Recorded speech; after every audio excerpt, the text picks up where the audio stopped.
Okay, so let's unpack this because I've been staring at this stack of documents for, well, the better part of an hour, and I feel like I'm looking at a glitch. Or maybe just three completely different companies that got mashed together in a copier accident. Yeah, it does feel a bit disjointed at first glance, doesn't it? You're flipping through the pages and the plot just keeps changing. Disjointed is a very polite way to put it. I mean, we've got a company here that is a massive player in the automotive industry, making car parts, standard stuff. But then you turn to page 2 and they're farming. Right, literal agriculture. Yeah. Soybeans, pigs. Yeah. And then page 3, they are selling refurbished cell phones online. And just to top it all off, they are building a massive port at the literal bottom of the world. It sounds absolutely chaotic when you list it out like that, like a conglomerate going through a midlife crisis. It sounds impossible. So, for you listening right now, the mission for this deep dive is to figure out if this is just chaos or if there's actually a method to the madness here. We are looking at Mirgor. They're an Argentine corporate group, and specifically, we're diving into their 2024 integrated report. Exactly. And to really understand 2024, you have to understand their trajectory. Because Mirgor isn't some startup figuring things out on the fly. They have a 41-year history. 41 years. Right. But what we are seeing in this specific report is a very aggressive evolution. They are transitioning from being just an industrial manufacturer, which is what they were for decades, into what economists call a multi-Latina. A multi-Latina. Okay, I've seen that term floating around in the business world. It sounds impressive, but what does it actually mean in practice? Is it just, a company that exports a lot of stuff? No, it's more than that. An exporter just puts a container on a ship and sends it across the border. A multi-Latina is a Latin American company that has outgrown its home market and actually established a direct operational presence in multiple countries across the region. Oh, I see. Yeah, they aren't just selling to neighbors, they are becoming local players in those neighboring markets. And this 2024 report is basically a real-time blueprint of that exact transformation. Okay, so they are getting bigger and casting a wider net. But let's start with the roots. You mentioned the 41 years. My notes here say they started making auto parts back in 1983. With all these new distractions, the farms, the phones, are they still actually doing the car stuff? Or is that just a legacy business they're letting coast? Oh, they are definitely still doing it. In fact, if you look at the ON Tech milestone in the report, they aren't just maintaining the auto parts business, they are scaling it up significantly. It's all Tech. That's their main plant. Exactly. It's their industrial complex in Baradero. It produces what the industry calls appearance parts for cars. Appearance parts. So what is that exactly? Think plastic molding, the trim, the stuff on the dashboard or the interior of the door that you actually touch and see when you sit in a car. That sounds simple enough. I mean, it's just plastic. It sounds simple until you try to do it for a global car brand. In the automotive world, these are known as Class A surfaces. They have to be visually flawless. No bubbles, no scratches, absolutely perfect color matching. And 2024 was actually on Entech's first full year of operation. The numbers are, frankly, staggering for a brand new facility. I saw the production number in the report. Over 435,000 units produced. That Yeah. seems like a massive amount of plastic. It is a lot, but the number that really caught my eye wasn't the volume, it was the reliability. The report explicitly states they had a 100% dispatch rate, 100%. Meaning what? No delays? meaning zero missing parts, period. In the automotive supply chain, everything runs on a just-in-time basis. The car factory doesn't keep weeks of inventory sitting around in a warehouse. Right, that would cost a fortune. Exactly. So if OnTech misses a delivery, the assembly line at the main car factory literally stops. And that costs millions of dollars an hour. Wow. So having a 100% fulfillment rate for a launch year is incredible. It speaks directly to that industrial discipline. And they're betting big on this. The report outlines plans to double the plant size in 2025. Okay, so they can stamp out flawless plastic parts incredibly efficiently. That's great logistics. But there was something else in the automotive section that felt, I don't know, smarter, less about stamping plastic and more about brains. The car radios. The infotainment systems, yes. This is where the story shifts from just manufacturing into actual innovation. Right, because usually when you hear about factories in Argentina or Brazil, the assumption is always that they're just assembling kits that got sent over from Germany or Japan. Screw A goes into whole B. Precisely. That's the classic Maquila model. But this report highlights a brand new car radio for Volkswagen. And the key phrase to look at here is that it was developed integrally by Mirgor's internal R&D team. So they didn't just build it. No, they designed the guts of it. They did the hardware engineering, the layout, the testing protocols, all of it. And this isn't just for local Argentine cars, is it? Not at all. This is a global product. It's being produced for Volkswagen markets in Argentina, Brazil, and South Africa. That's huge. It is. You have Argentine engineers designing tech that ends up in dashboards on the other side of the Atlantic. It really shows how they are moving up the value chain. They're going from making things to inventing things. Okay, so the engine room is solid.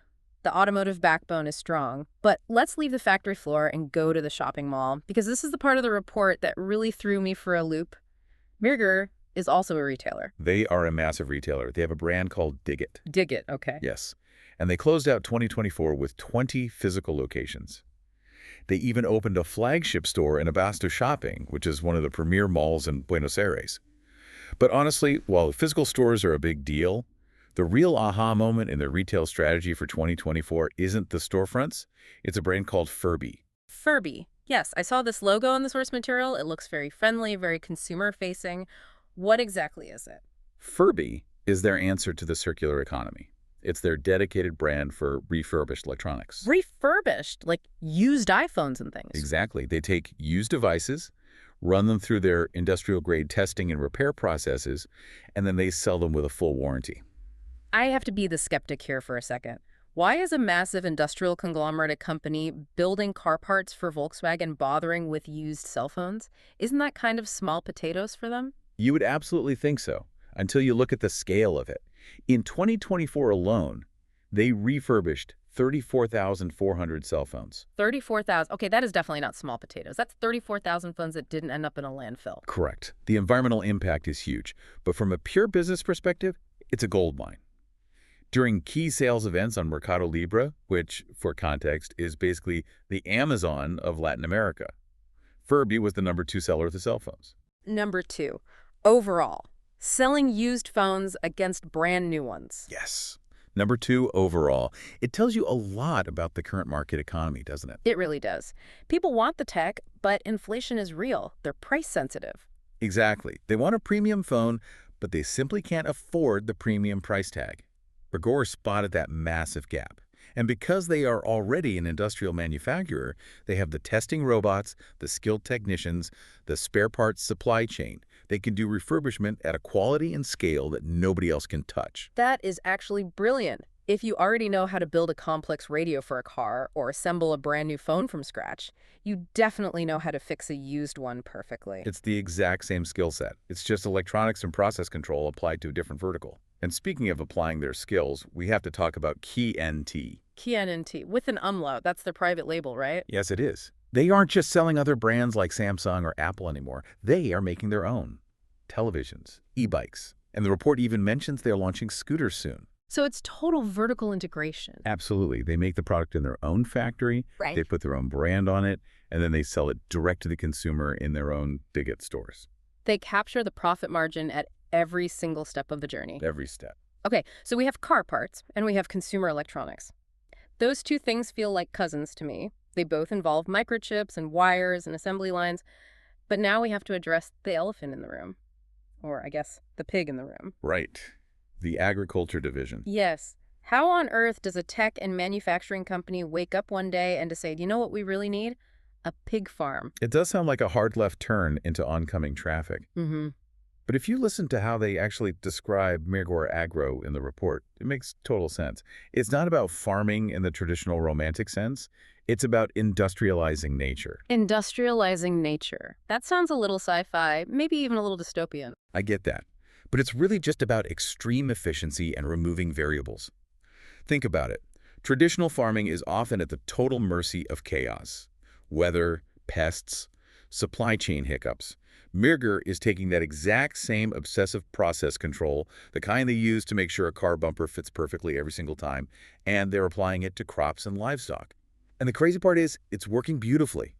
2024 was a massive milestone because they brought in their first own harvest. How big of a harvest are we talking about here? Over 68,000 tons. 60,000 tons. Okay, that is not a weekend hobby farm. Definitely not. In fact, according to Prensa Economica, which the report cites, they are already ranked among the top 65 exporters in all of Argentina. Top 65. In a country that is literally world famous for exporting food, that is incredibly fast growth. It really is. And then there's this specific project in Bolivar. This is the pig fattening site you alluded to earlier. Right, the porcine project. They explicitly state in the report that this Bolivar project materializes the goal of applying industrial know-how to the agricultural sector. They aren't just raising pigs in a muddy field. They are managing a high-tech protein production facility with strict industrial standards. Like what? Automated feeding systems, precise climate control, continuous health monitoring. It's a factory where the output happens to be biological. Is there a broader financial angle to this? I mean, besides just making money selling pigs and soybeans? There's a huge strategic financial angle. You have to think about the macroeconomic reality of Argentina. Electronics manufacturing requires importing parts, chips, screens, components. And to import those, you have to spend U.S. dollars. Right. Agriculture, on the other hand, generates dollars through international exports. Ah, so it's a hedge. It's a perfect natural hedge. They balance their heavy import needs for the tech side with their massive export revenue from the farm side. It stabilizes the entire corporate ship against currency fluctuations. So if I'm hearing you right, the common thread running through all of this is just process. Whether it's a circuit board or a soybean or a pig, they treat it as a variable that needs to be completely optimized. That is the perfect way to summarize it. They are process experts. The end product, whether it's tech or food, is almost secondary to the method they use to create it. Okay, the logic is really starting to click for me now. But let's zoom out a bit. You mentioned the term multi-Latina earlier. Where are they actually operating? Because so far we've mostly talked about Argentina. Right, and their geographic expansion is the other big story of the 2024 report. They are aggressively crossing borders. They are now present in 12 different countries. 12? Yes, and they have physical offices with their own dedicated teams in 6 of them: Uruguay, Paraguay, Chile, the Dominican Republic, Ecuador, and Panama. Panama seems to be highlighted quite a bit in the source material. Panama was a major specific milestone for 2024. It serves as this perfect strategic hub for logistics and retail distribution in the Caribbean and Central America. Landing there essentially unlocks the entire northern part of the continent for them. It's wild to think of an Argentine auto parts maker setting up a hub in Panama to sell consumer electronics. It's the modern evolution of global trade. But look, if we really want to talk about strategic geography, we have to go back down south.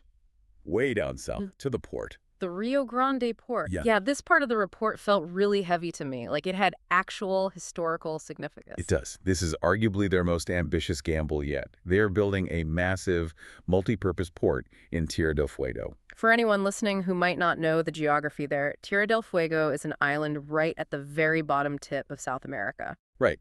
It's separated from the mainland by the Strait of Magellan. And currently, the logistics of getting things on and off that island are an absolute nightmare.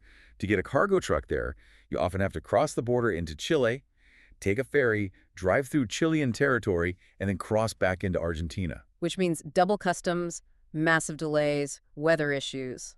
Exactly. It's incredibly inefficient. What about the existing port down there, the one in Ushuaia? Ushuaia is an option, but it's crowded, it's further south, and it's really geared towards tourism like cruise ships and fishing vessels. It's simply not built to handle high-volume industrial cargo efficiently. So Mirgor's solution is just to build their own port? Basically, yes. Yeah. They are leading the construction with private funds, but it's designed for public use. The report is very careful to emphasize that this isn't just some private dock for their own stuff.